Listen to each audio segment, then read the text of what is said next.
দেশ জুড়ে যেখানে আন্দোলন চলছে নারী স্বাধীনতার, নারী সুরক্ষার, এই আরজি করের ঘটনাটাকে ঘিরে দেশ জুড়ে আন্দোলন চলছে এবং শুধু দেশে নয়, এই আন্দোলনের আওয়াজ পৌঁছে গেছে বিদেশে, বাইরের দেশে পর্যন্ত। এই বাংলাদেশকে নিয়ে কত কথাই হচ্ছিল যে বাংলাদেশ আজকে ভারত বিরোধী হয়ে গেছে। সেই বাংলাদেশ এমনকি পাকিস্তান পর্যন্ত প্রোটেস্ট জানিয়েছে এই ঘটনাটায়, আরজি করের ঘটনায় প্রোটেস্ট জানিয়েছে। ঠিক আছে, নারীদের আন্দোলন, নারীদের রাত দখলের মিছিল, কিন্তু তাতে কারা পাশে থেকেছে বলো তো? ভাই, দাদা, বাবা, পুরুষ। নারীদের আন্দোলন শুধু নয়, পুরুষদেরও আন্দোলন, সৎ পুরুষদের আন্দোলন। সেখানে আমরা এই পরিস্থিতির মধ্যে একজন সোশ্যাল ইনফ্লুয়েন্সার, ইউটিউবার, সোশ্যাল ইনফ্লুয়েন্সারকে কি দেখলাম, যে কিনা আবার চেহারায় পুরুষ কিন্তু একটি পুরুষত্বহীন পুরুষ বললে আবার অনেকে অন্যরকম ভাববে। পুরুষ কথাটা শুধুমাত্র তো অনেকের কাছে একটা জায়গায় গিয়ে আটকে যায়। পুরুষ মানেই তো শুধু ওই লিঙ্গ নির্ধারণ করা হয়, পুরুষ লিঙ্গ স্ত্রীলিঙ্গ, তা তো নয়। পুরুষ কথাটা অনেক বড়, এর অর্থ অনেক বড়। পুরুষ হচ্ছে বটবৃক্ষ, সন্তান, স্ত্রী, মা, বাবা, সবার। বাবা বলতে যে বৃদ্ধ বাবা তার কথা বলছে, বা যে বাড়িতে মানে কি বলবো, যে আয় করে বা যার ওপরে ডিপেন্ড করে থাকে, বৃদ্ধ বাবা, বৃদ্ধ মা, স্ত্রী, বোন, কন্যা, সেই পুরুষ মানুষটি হয় বাড়ির বটবৃক্ষ, আশ্রয় দাতা। তাছাড়া কি, এখন আবার অনেকে বলবে হ্যাঁ সব স্ত্রীকেই কি পুরুষই আশ্রয় দেয়? না, সেখানে কি হয়, পুরুষের আর একটা ছবি কি, বন্ধু, জীবন সঙ্গী, বন্ধু। বোনের কাছেও বন্ধু হতে পারে, মায়ের সঙ্গেও বন্ধুত্ব সম্পূর্ণ সম্পর্ক থাকতে পারে, তাই তো? একটা নির্ভরতার জায়গা পুরুষ হচ্ছে, তাই যাকে নির্ভর করতে পারবো, সে সব কিছুতে বিপদে আপদে একটা প্রোটেকশন শিল্ড হয়ে দাঁড়াবে। আর এইখানে একজনকে কি দেখা গেল, পুরুষ, সে এই অবস্থার মধ্যে সেলিব্রেট করছে। কি সেলিব্রেট? তার স্বাধীনতা। কি স্বাধীনতা বলো তো? সাংঘাতিক বাবা, কোনো দিন এরকম দেখিনি। কি স্বাধীনতা? আজ থেকে 1 বছর আগে তার ওয়াইফ বাড়ি ছেড়ে চলে গেছে, বলা যায় ওয়াইফকে বাড়ি থেকে তাড়িয়ে দেওয়া হয়েছে, সেই সেলিব্রেশন হচ্ছে। হ্যাঁ হ্যাঁ, ঠিক বুঝেছো, ঠিক বুঝেছো, পুরুষত্বহীন পুরুষ, বেচু মিত্তির। বেচতেই হবে, যাকে বউ বেচতেই হবে। বউ যতদিন ইউজফুল ছিল বাড়িতে, তখন সে বেশ ভালো করে বেঁচেছে, মানে হাড় খেয়েছে, মাস খেয়েছে, চামড়া দিয়ে ডুগডুগি বাজিয়েছে।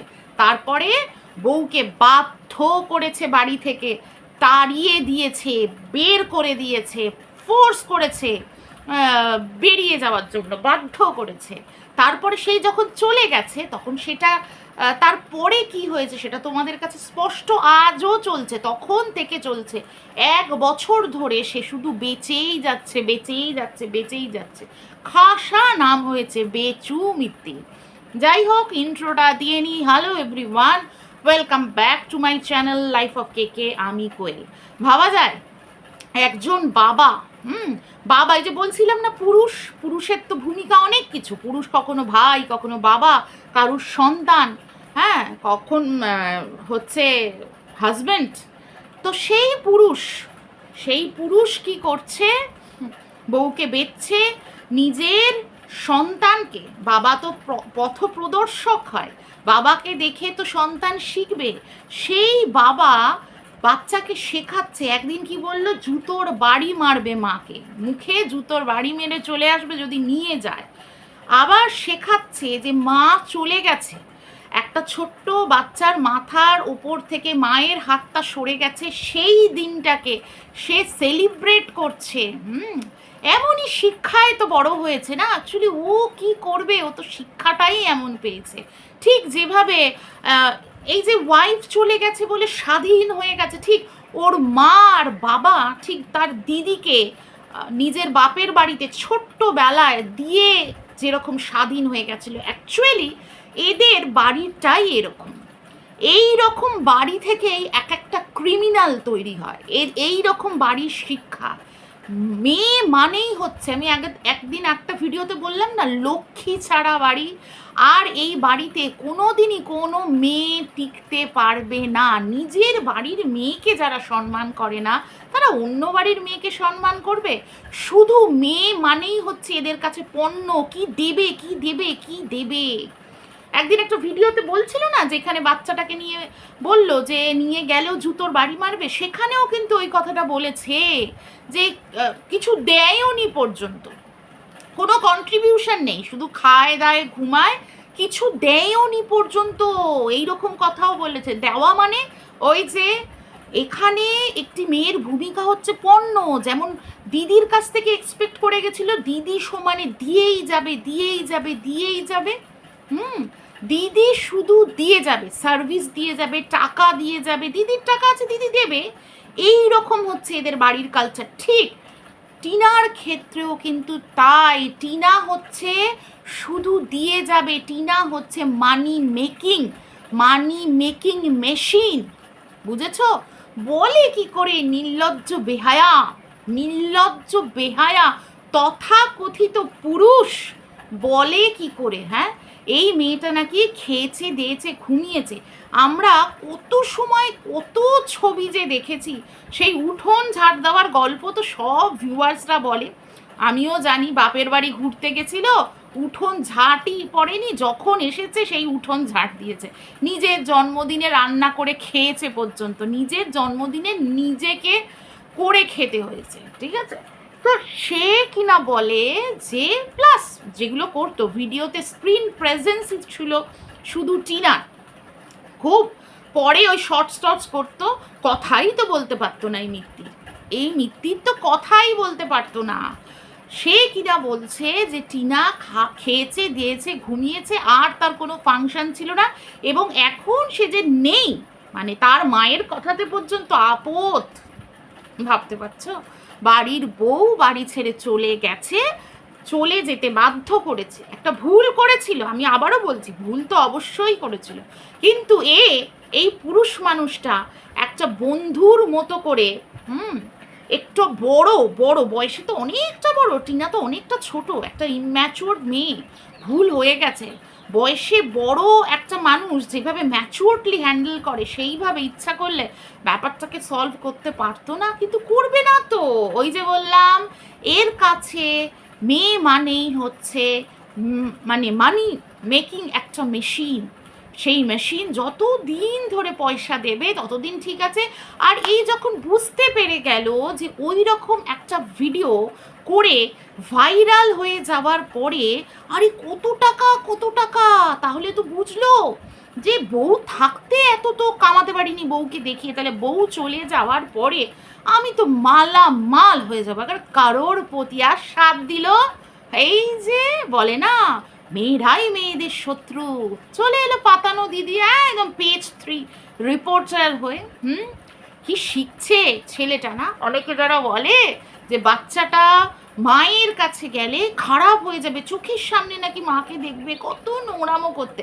আর বাচ্চাটা কীরকমভাবে কি জিনিস, আগের দিন ওই যে বাচ্চা শিখলো মাকে জুতোর বাড়ি মারতে হয়, সামনেই ছিল, কিন্তু এখন বাচ্চাটা শিখছে, স্বাধীনতা দিবস পালন হচ্ছে, কিছুদিন আগেই নিশ্চয়ই বাচ্চাটা স্কুলেও দেখেছে স্বাধীনতা দিবস পালন হয়েছে, কোনটা অ্যাকচুয়ালি স্বাধীনতা দিবস। তো বাচ্চাটার মনের মধ্যে এই কোয়ারিটা কিন্তু হতেই পারে। আর আমরা দেখছি 15-20 মিনিটের ভিডিও, কে বলতে পারে যে বাচ্চাটার মনটাকে এরা কিভাবে বিষাচ্ছে দিনের পর দিন, হ্যাঁ? হয়তো আলাদা করে বলছে এই যে তোর মা চলে গেছে, মা নষ্টা, মা চরিত্রহীনা, এইভাবে মাকে নিয়ে নোংরা নোংরা কথা বলে এই ছেলেটার মনে বিষিয়ে দিচ্ছে। এই ছেলেটা ভবিষ্যতে কোনো মেয়েকে ভালো নজরে দেখতে পারবে? পারবে কি? সাইকোলজিক্যাল প্রবলেম তৈরি করে দিচ্ছে এই ছেলেটা। এই ছেলেটার কাছে না সব মেয়েদের মানে চরিত্র এই রকম দাঁড়িয়ে যায়। আমরা অনেক সিনেমাতে এরকম দেখি, দেখবে অনেক সিনেমা এরকম আছে যে মা এরকম, বাবা এরকম, বা মা বাবার সম্পর্ক ভালো দেখেনি, ছোট থেকে ভাঙন দেখে যারা বড় হয়েছে তাদের পরবর্তীকালে এই রকম একটা সাইকোলজিক্যাল ইস্যু হয়। তারা কোনো দিন কারুর সাথে ভালো সম্পর্ক মেনটেন করতে পারে না, নয় একটা ইনফিউরিটি কমপ্লেক্সে ভোগে যে এই হারিয়ে ফেলবো, এই হারিয়ে ফেলবো, এই আমার জীবন থেকে চলে যাবে, সন্দেহ বাতিক তৈরি হয়। আদারওয়াইজ কি হয়, রিভেঞ্জফুল মেন্টালিটি সবসময় তাদের মধ্যে থাকে। কোনো একটা মেয়ে রিফিউজ করলেই তখন তার প্রতি একটা অ্যাটাকিং মেন্টালিটি শো করে। এরম টাইপের সাইকোলজিক্যাল ইস্যু নিয়ে কিন্তু প্রচুর হিন্দি সিনেমা, ইংলিশ মুভি পর্যন্ত আছে। কি সাংঘাতিক! কেউ এটাকে নিয়ে কিচ্ছু বলে না যে কি পরিবেশ সৃষ্টি করছো তুমি বাড়িতে, কি পরিবেশ সৃষ্টি করছো, বাচ্চাটাকে তুমি কি শেখাচ্ছ। কত দম্পতির ডিভোর্স হয় কিন্তু তারা কখনোই বাচ্চাকে শেখায় না যে তুমি বাবাকে অপমান করো, বা মানে মা শেখায় না বাবাকে অপমান করো এবং বাবা শেখায় না মাকে অপমান করো। বাবা মায়ের সম্মানের জায়গাটা বাবা মার জায়গাতেই, বাবা মার জায়গাতেই। এবার অনেকে এসে কমেন্ট সেকশনে কমেন্ট করবে, কোনো দিন ও চলে যাওয়ার পরে ফোন করেছে, আরে তোমরা কি জানো, তোমরা কি 24 ঘন্টা ওই প্রদীপের বাড়িতে পড়ে থাকো? ফোন করেছে কি করেনি, করেছে হয়তো রিসিভ করেনি, হয়তো ব্লক লিস্টে ফেলে দিয়েছে, কি করে জানবে যে করেছি কি করেনি, বা করলেও কি ব্যবহারটা সে পেয়েছে? তোমরা কি জানো সেগুলো? আইনি জটিলতা কি কি আছে তোমরা কি জানো? একটু বিবেচনা করে কথা বলো। আমি আবারও বলছি, ভুল একটা জীবনে হয়েছে তার মানে এটা নয় মেয়েটাকে নিয়ে এত নোংরামি করতে হবে সোশ্যাল প্ল্যাটফর্মে বসে। তার সন্তানকে শেখাতে হবে যে মাকে এইভাবে অপমান করো। ভাবো তো টিনার মনে কষ্ট কতটা হচ্ছে। কষ্ট হলেই এটা নয় যে তাকে বোঝাতে হবে তার ভিডিওতে। অনেকে বলে যদি কষ্ট হয় তাহলে সে শর্টস করে কি করে, হেসে হেসে কি করবে, কেঁদে কেঁদে শর্টস করবে? তখন তো আবার প্রশ্ন উঠবে যে সিম্প্যাথি গেম খেলছে, এটাও তো উঠবে, এটাও তো উঠবে।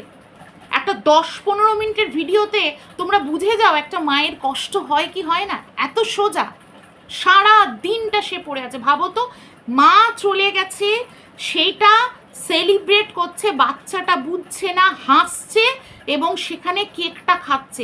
এইটা দেখে একটা মায়ের কষ্ট হবে না? যারা মা তারা এই কষ্টটা ফিল করতে পারো না? বাচ্চাটাকে নিজের গর্ভে রেখে 9 মাস সে মানে জন্ম দিয়েছে, তারপরে ওই বাড়ি ত্যাগ করার আগে সে লালন পালন করেছে। হতে পারে কখনো বাচ্চার জন্য তার কোনো কষ্ট নেই, মায়া নেই, মমতা নেই? এটা হতে পারে? যাই হোক, এই ভিডিওটা আমার আগেই করা উচিত ছিল, কালকেই করা উচিত ছিল, কিছু বলার নেই, দুঃখজনক। এরপরেও যারা বলো কথাটা যে প্রদীপের সব কিছু ঠিক, মানতে পারি না, মানতে পারি না। কিছু কিছু জায়গায় না লিমিটেশন ক্রস করে যায় এই প্রদীপ। জঘন্য মানুষ। ওই যে আগের দিন বলেছি আমি অসভ্য, বর্বর এবং ইতর, আবারও আজকে রিপিট করলাম। চলো এটুকুই বলার ছিল। ভালো থেকো সবাই, আবার আসছি নতুন কোনো ভিডিও নিয়ে। টাটা।